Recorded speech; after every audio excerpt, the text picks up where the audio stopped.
উপদেষ্টা শেখুল হাদিস আল্লামা হেলাল উদ্দিন সাহেব চরকুমলাপুর মাদ্রাসা যখন ওয়াদা করেন ধরেন, তখন সারা পৃথিবীর সমস্ত শক্তিও তাকে রক্ষা করতে পারে না। নমরুদ সারা পৃথিবীর বাদশা ছিল, যেন সারা পৃথিবীর মালিক, সারা পৃথিবীর সব কিছু তার হাতে। ইব্রাহিম আলাইহিস সালামের মোকাবেলায় যখন আসছে নমরুদ বাহিনী নিষ্পেষিত হয়ে গেছে, ফেরাউন ধ্বংস হয়ে গেছে, আবু জাহেল তার দোসররা ধ্বংস হয়ে গেছে, কওমে সামুদ, কওমে আদ, কওমে লূত আল্লাহ তাআলা এদেরকে কঠিন ভাবে ধ্বংস করে দিয়েছেন। সুতরাং আজও কোন জালেম যদি জুলুম করে তাহলে কি টিকতে পারবে না ধ্বংস হবে?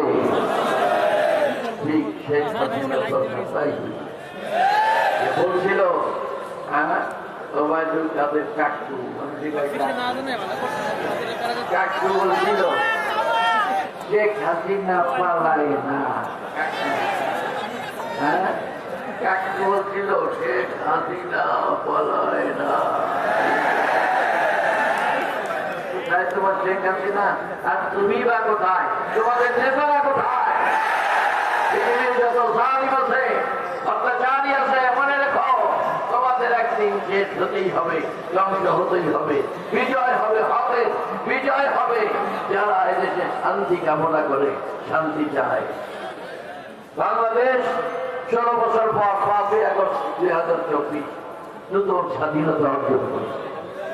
এখন এই স্বাধীনতা দেখে কলেজার মধ্যে আগুন ধরে গেছে, ভারতের মোদীর কলেজায় আগুন ধরে গেছে, ভারতের ইসলাম বিদ্বেষীদের অন্তরে আগুন ধরে গেছে, জ্বালা পোড়া শুরু হয়ে গেছে।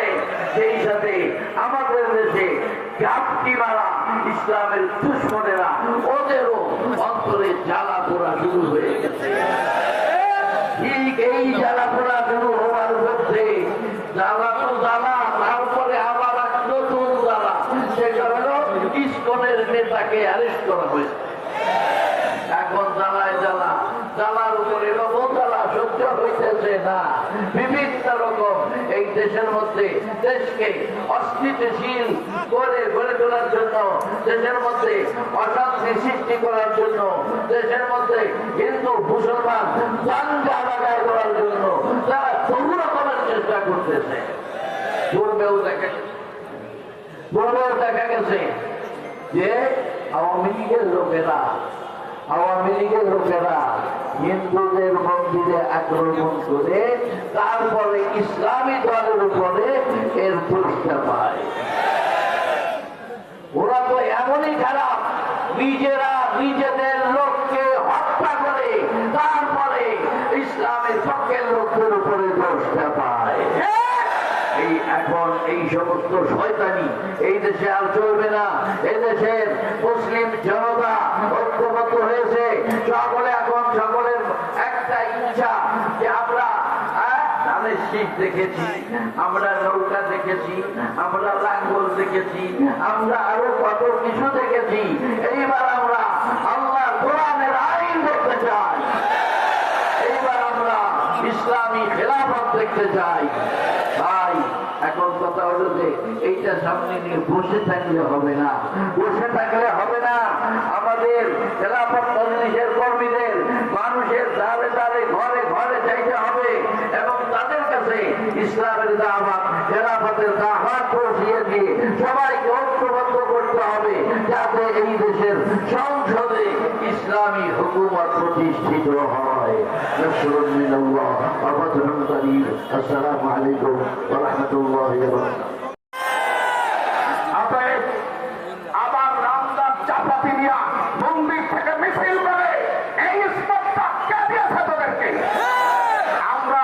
আমার নবী বলেছেন সংখ্যালঘু নির্যাতন যেখানে হবে, মুসলমান সংখ্যাগরিষ্ঠ হয়ে জুলুম করলে আমি তার সুপারিশ করবো না, এ বিশ্বাস আমরা বিশ্বাস করি। অতএব আমাদের এই বাংলাদেশে আজও চট্টগ্রামে আইনজীবী হত্যা করা হয়েছে। এই জন্য সকলকে সচেতন থাকার কথা বলতেছি। ইসকন নামক সংগঠনটি ফরিদপুরের কোথাও মাথা দেখায়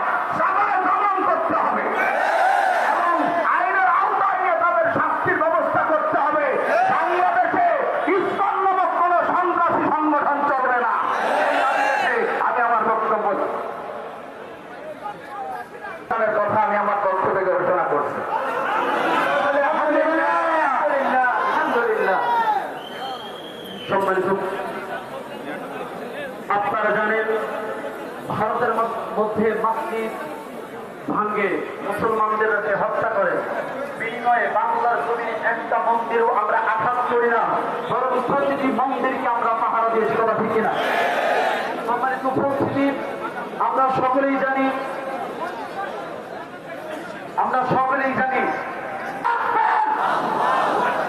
ইসলামের শত্রুরা, ইসলামের শত্রুরা